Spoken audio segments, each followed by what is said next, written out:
Hey guys, what's up? My name is Aaron Fleming. Welcome to a new Film Photography Friday. I hope you're all having a wonderful week. I'm sorry that I didn't get a chance to do an episode last week or the week before. I was a bit too busy when I came back from London the week before, and then last week I was quite sick with a cold, which I kind of still have. Today I'm going to be talking about the Yashica Samurai. So before I get into this video, I'm going to address something that a few of you have asked me recently, and that is that I'm going to set up a Patreon account. So if you feel like these videos are worth something to you and you want to donate the value of a coffee every month, then I'll set up that link, and the link will be down there in the description. If you want to give something, then I'd really appreciate it. If not, I'm going to still keep making these videos. So today I'm going to be talking about one of the strangest cameras that I own, which is Yashica Samurai Z. This is a half frame camera. It looks like a VHS recorder. You hold it like this, it has a zoom, and it's a pretty strange camera. So basically it's a half frame camera, meaning that rather than the film going from left to right, it goes from top to bottom, and each picture is actually just half a picture on a normal 36 exposure roll. So you actually get 72 shots rather than 36 shots. The downside of this is that you're using less of the negative, meaning that your shot is going to be lower quality than if you use the normal full frame. So the Yashica Samurai has a very strange shape. It looks a lot like a VHS recorder from like the 80s or the 90s. You hold it like this, it has a zoom, it has a little pop-up flash. It has a 25 to 75 millimeter equivalent focal range, and it's an f4 to 5.6 lens. Now I think there's another version which has a 3.5 lens, but this is kind of the smallest one that you can get, so I went for this. I think it's also the most modern one. On the back you have a pretty big LCD screen with a data back as well on it, and a few other settings. The strange thing about this camera is it's still pretty small, but it's actually an SLR. So when you look through the lens, or when you look through the viewfinder, you're actually looking directly through the lens, which is quite strange for something that is essentially a point and shoot. The film loads in the back here in this door, and you load the film in from bottom to top, and then you can see this small little window is the picture that is taken. So that's the size of the negative. All in all, I really enjoyed using this camera. It was great to just have it with me and not have to worry too much about wasting shots, since I had 72.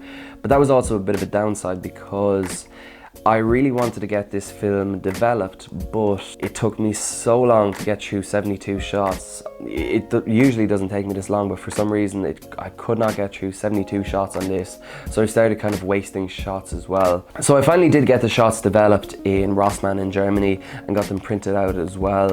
I think they were a bit surprised by me bringing in a camera that has 72 shots per roll, because I got like a stack this big of printouts of all the pictures. I shot the pictures you're about to see with Kodak Color Plus, which I usually use as my kind of film to test cameras with, because it's quite cheap and I kind of know what to expect from it. The one thing that I noticed straight away, even from just the printouts, is that the quality is quite a bit worse than it would be on a normal full frame, which is completely understandable because you're using half of a frame, you're using half of the negative, meaning that now when you blow it up to a printout, you end up having to expand it quite a bit more. And when I scanned in the pictures, they weren't too bad.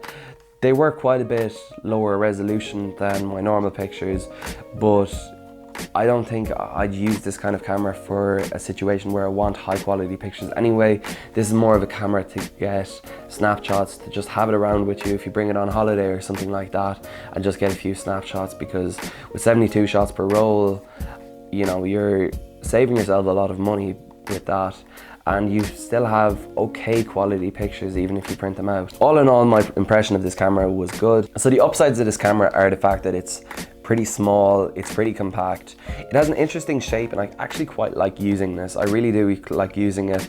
The other benefit is that the focusing is pretty good on it, and you're also using an SLR. When you're looking through the viewfinder up here, you're actually looking directly through the lens, which is quite different from other point and shoots where you're looking through a separate viewfinder window, which means that you have some error of parallax. Another benefit is the fact that per roll you get 72 shots rather than 36, which is great for snapshots, and it's great for another thing that I realized while I was shooting with this, and I take 3 vertical pictures and stitch them together as a panorama. So the downsides of this camera are obviously the low resolution of the images, but also one other downside is when you turn on the camera like so, you actually have to pop up the flash, meaning the flash is always automatically in auto, meaning that you can't really take pictures on the sly, meaning this camera is pretty useless for any type of street photography.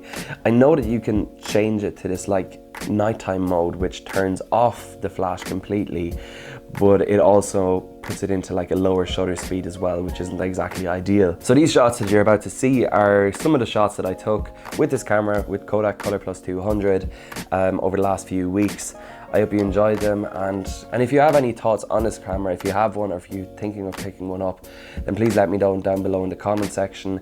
I think I'm going to keep this camera, and the one thing I'm going to use it for is I'm going to start using this to create Instagram stories, because the low resolution is it's pretty okay for the likes of Instagram stories, and I don't have to worry too much about wasting shots with this anyway, so it's a kind of a bit of a win-win. So the shots you're about to see are shot on Kodak Color Plus with the Yashica Samurai Z.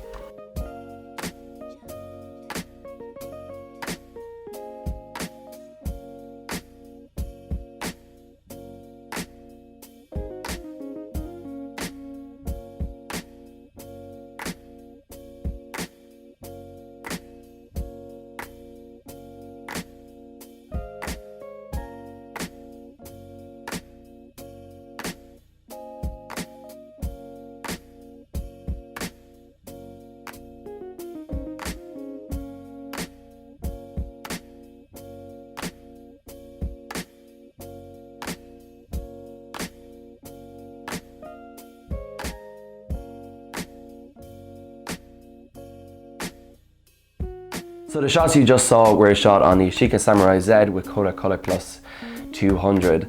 As I said, the resolution isn't exactly ideal on them, but it's still really good for, you know, getting a lot of snapshots, getting those kind of small moments where you don't exactly need to print it out really big. All in all, the images are pretty sharp. The limiting factor here is not the sharpness of the lens, but rather the amount of negative space that you're using. Maybe me using Kodak Color Plus 200 wasn't ideal for this because of the grain, because I'm blowing the pictures up a bit more, there's going to be a lot more grain.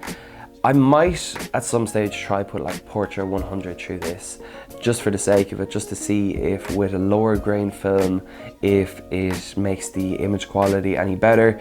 I don't really want to waste Portrait through this, but I'll see. I might do another video on that at some other time. So thank you for watching another Film Photography Friday. I hope you enjoyed. Please make sure to give it a like, share and subscribe. If you haven't already, please make sure to press the notification bell beside the subscribe button so that you see my videos when they come up first, so that they don't get lost in like whatever weird YouTube algorithm there is at the moment.